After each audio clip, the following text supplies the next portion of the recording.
But guys, here black can also consider bishop to a6, which attacks this c4 pawn.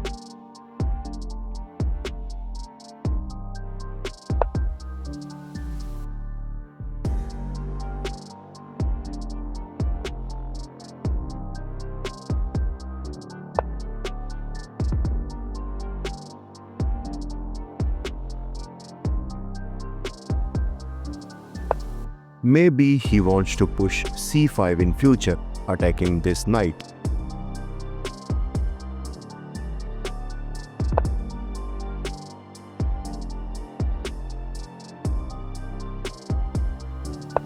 And now, here black can also capture this pawn on e5 with this queen, but instead Kramnik decides to bring his bishop to a6, creating pressure towards this c4 pawn.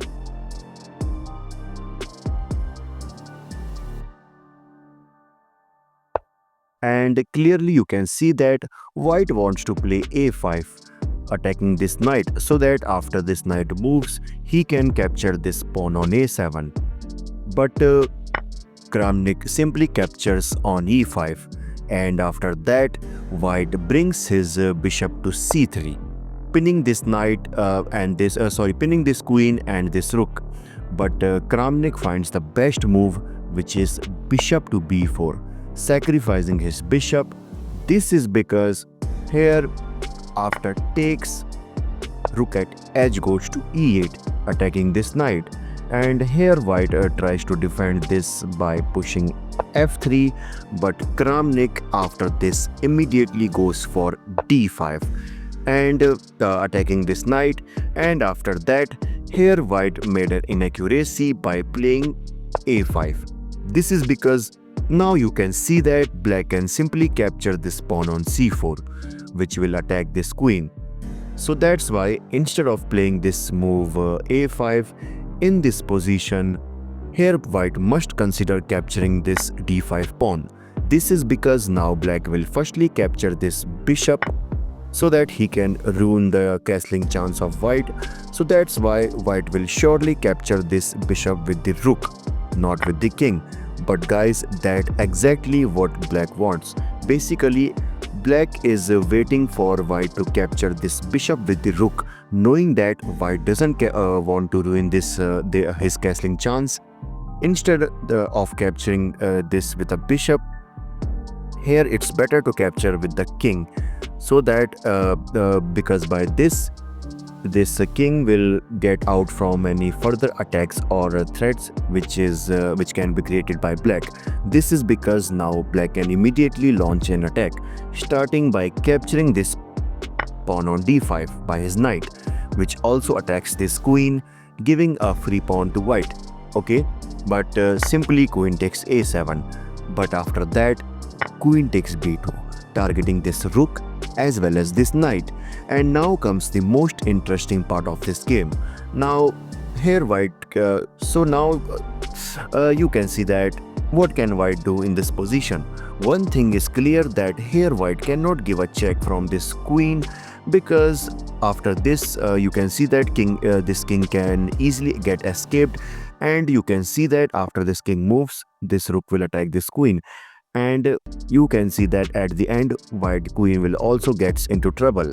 And since you can see that this rook and this bishop are under attack, then most of us will simply defend our rook. But guys, that will be a huge mistake.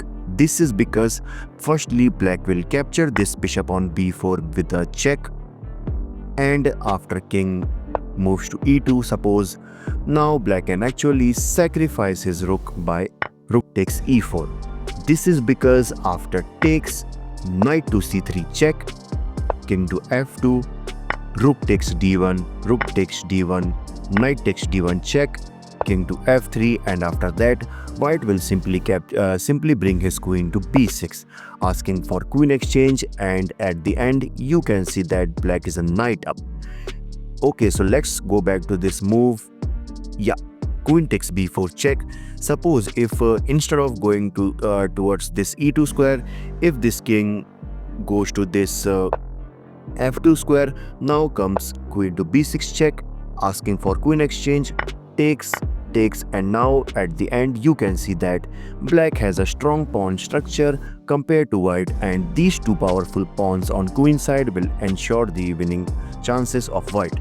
So that's why so let me go back to this move, which is rook to d1. Yeah, so that's why in this position here, defending this rook, the best instead of defending this rook, it's better to defend this bishop. This is because after queen takes a1 check, simply king to f2 attacking this queen, and after queen to b2, after this knight to c5, and by this you can see that now this queen is targeting white is threatening to give a check from a8 square. So that's why to defend this, black has to be defensive, which makes this position very close but slightly in favor of black. Okay, so let's go back to our original game. In the actual game, after the move a5,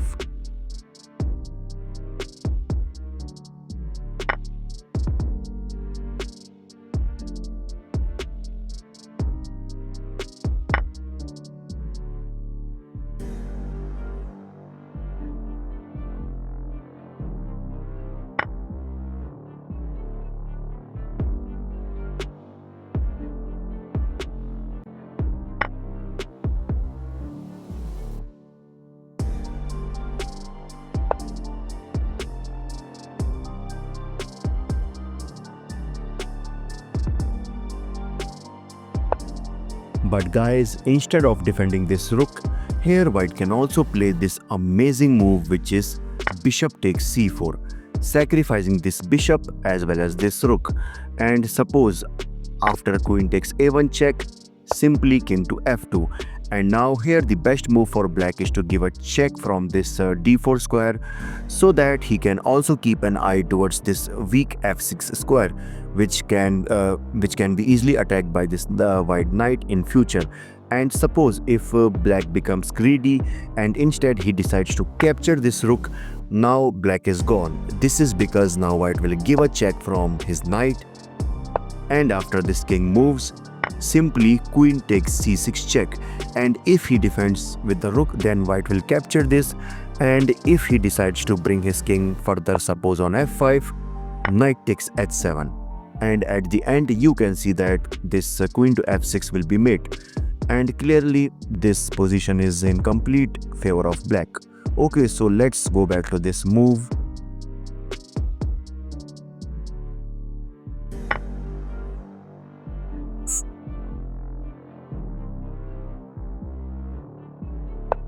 And can you guess the next crazy move played by Kramnik?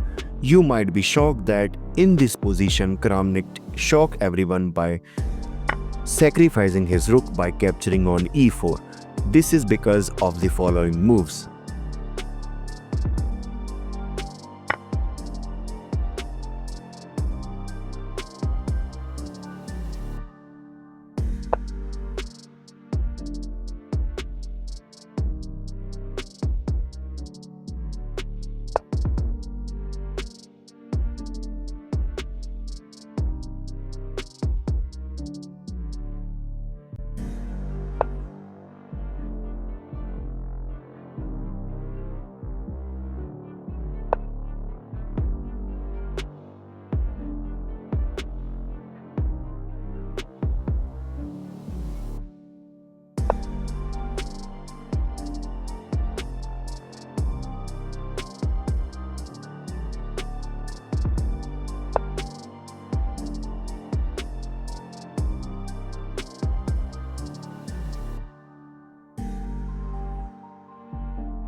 And now you can see that black is threatening to give a check from c3 square.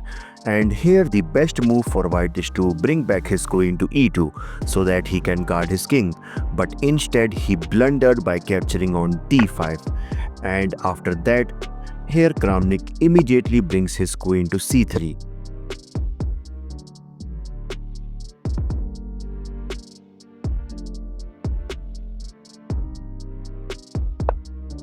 And now here the best way for black is to give a check from e8 square by his rook.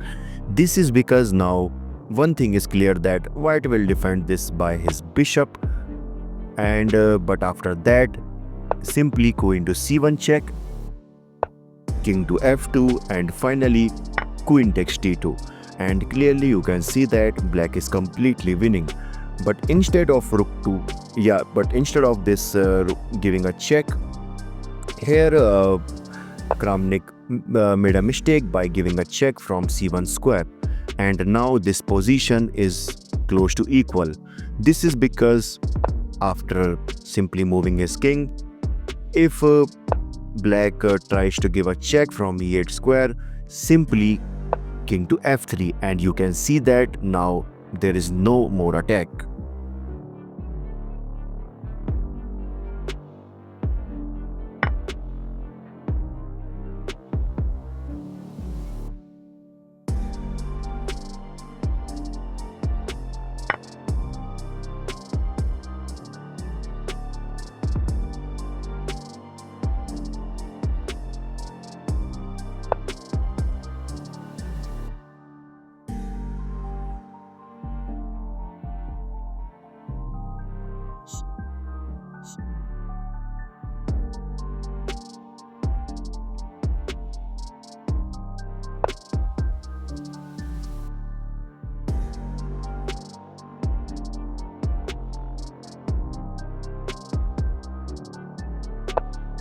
And now it's important for white to run through this g3 square so that he can bring his bishop into the game, and then this rook, so that he can add more attackers as well as defenders to his king. But instead he made a mistake by bringing his king further to g4. This is because now Kramnik immediately brings his knight to d1, threatening to give a check from this f2 square.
And in this position, the final move by Kramnik is f6. And in this position, Alexey Shirov resigned. This is because now you can see that no one can stop this queen g5 mate. And to stop this, white has to give up his queen. But after that, black will easily crush white. Thank you for watching. Please like this video and also make sure to hype this video so that we can bring this video in the hype section. This is your Ghost Bison signing off. Bye bye.